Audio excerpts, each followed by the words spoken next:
सनातन धर्म के पवित्र महाकाव्य रामायण में निहित हर कथा जीवन का एक पाठ है। यह केवल देवताओं की लीलाओं का वर्णन नहीं करता, बल्कि हर प्रसंग मानव जीवन को प्रेरित करता है।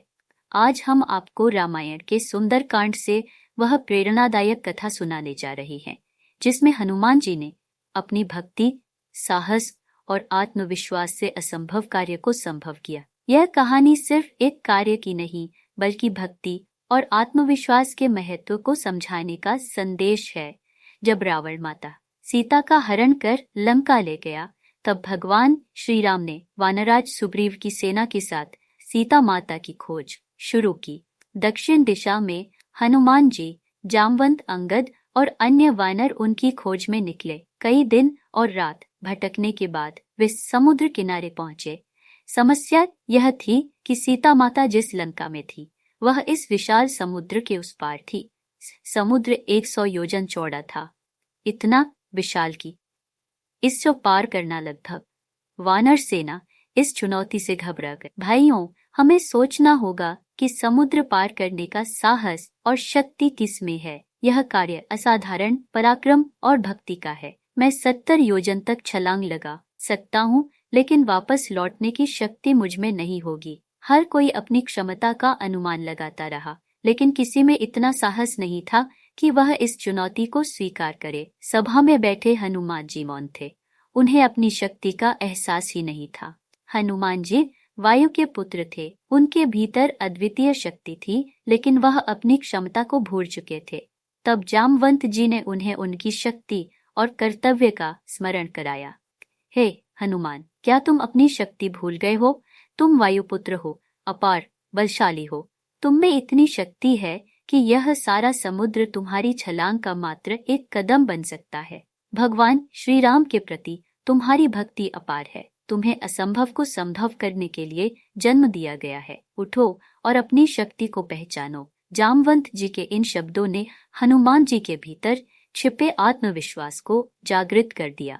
जैसे सूर्य बिना रुके चलता है, जैसे अग्नि अपनी ज्वाला से सब कुछ भस्म कर देती है, वैसे ही मैं श्री राम का कार्य पूरा करूंगा। राम का कार्य किए बिना मुझे विश्राम नहीं। हनुमान जी ने श्री राम का ध्यान करते हुए एक विशाल रूप धारण किया। उनके पराक्रम और भक्ति को देखकर वानर सेना उत्साहित हो उठी। श्री राम का नाम लेकर उन्होंने समुद्र पार करने के लिए छलांग लगाई।